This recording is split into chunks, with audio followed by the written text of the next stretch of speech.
In this video, I would like to show you how to do configuration on EV8100 of VoIP configuration.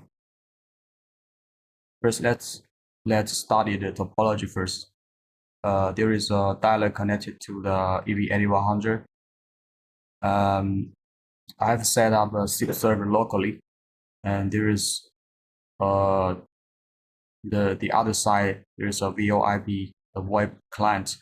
The app is microSIP. The target is after we down the VoIP configuration, the SIP configuration of EV8100, and the target is to achieve the dialer called the microSIP, the outgoing call and incoming call.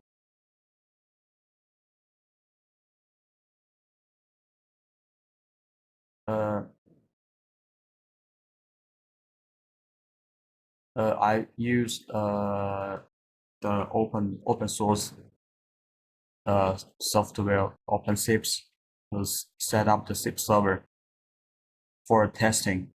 In your local, you should have also already set up the SIP server and already create the users for the calls, for the SIP calls. Let me show you my server users first.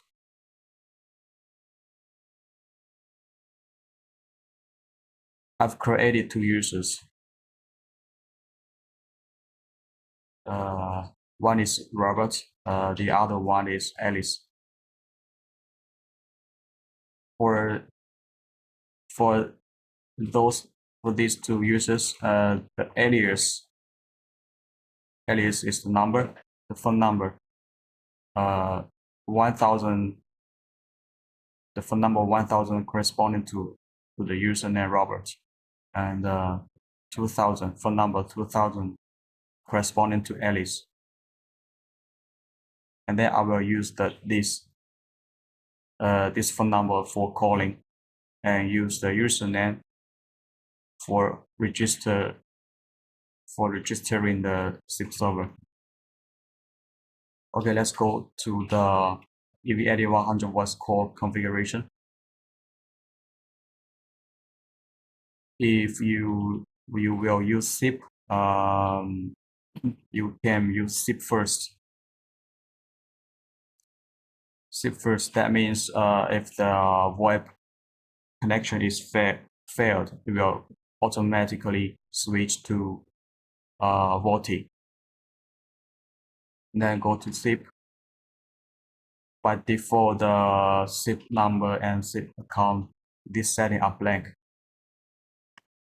So the first parameters, SIP phone number,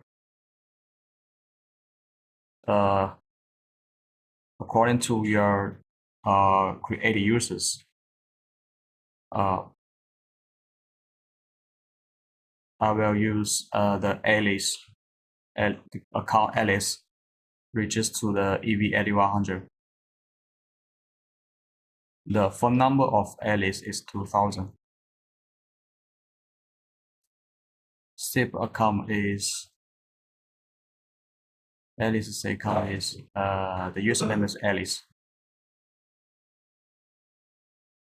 and the password. Then please configure the SIP server IP address. This is the SIP server IP address. Transport protocol. They have 4 options. The transport protocol depends on your SIP server deployment. Please check with your SIP server configuration if it uses UDP or TCP or TLS, or both UDP and TCP supported. If your SIP server supports TLS, then you need to set the private key, and you need to upload a SIP certificate. TLS means encryption. The data transportation in transport layer will be encrypted.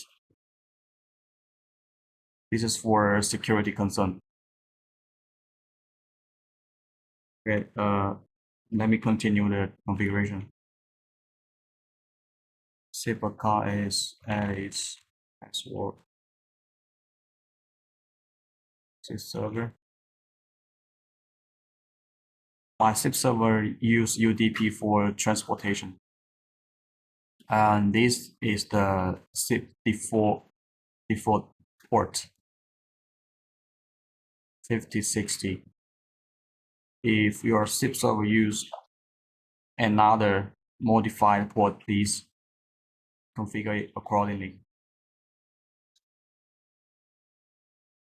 Local port, the web client local port. Public address is related to the net. If the VoIP client is behind of net, or the EV8100 is connected to the there is another router, it's behind of another router, and it doesn't have, since the EV8100 is in with private IP and it doesn't have dedicated public IP address, you probably need to use public address for net. And I found there is a same features of microSIP. Here, it also have description here. The public address can be used to solve call, follow, and media delivery issues when you don't have dedicated public IP address. You can manually specify IP address or host name for VIA or contact and SDP. It can point to one of the interface address, or it can point to the public address of a net router where port mappings have been configured. So this is the explanation of the public address. But usually, if your server can mangle the private IPs, usually it doesn't have the net issue, or your server have you have deployed a server like STUN server, the STUN server, specifically for net. It usually doesn't have a net issue. Enable SIP registration. By default, is enabled. If it is disabled, the SIP registration process will not take place. Registration expire. For example, there is failure that the SIP registration. It will try every 300 seconds. DTMF transmission. The web support in-band and RFC2833 SIP info. These two out-of-band DTMF transmission. It also depends on your negotiation way, DTMF negotiation way, communication way between the web and SIP server. If the SIP server support the RFC 233 and the SIP server use this transmission way, please select the corresponding DTMF transmission. Okay, these are the SIP configuration. Later I will do test. Submit. Apply the setting.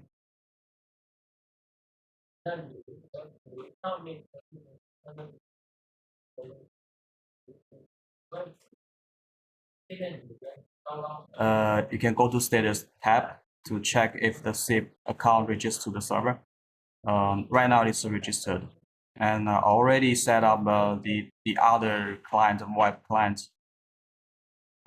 It's also already online. So the first task is outgoing call. I have a dialer here, and then the peer number. I would like to call Robert. His phone number is 1000. Then I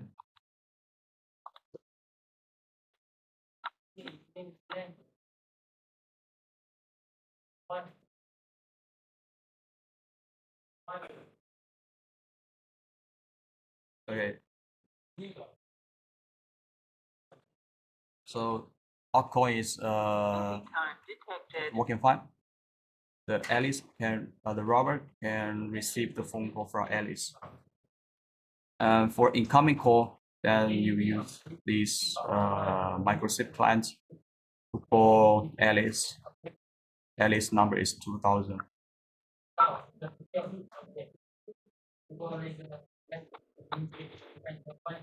Okay, Alice received the call.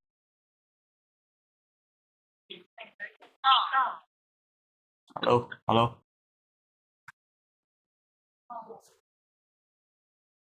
Okay, so this is the test. It's the instruction of the EV8100 VoIP configuration. Thank you for watching the video.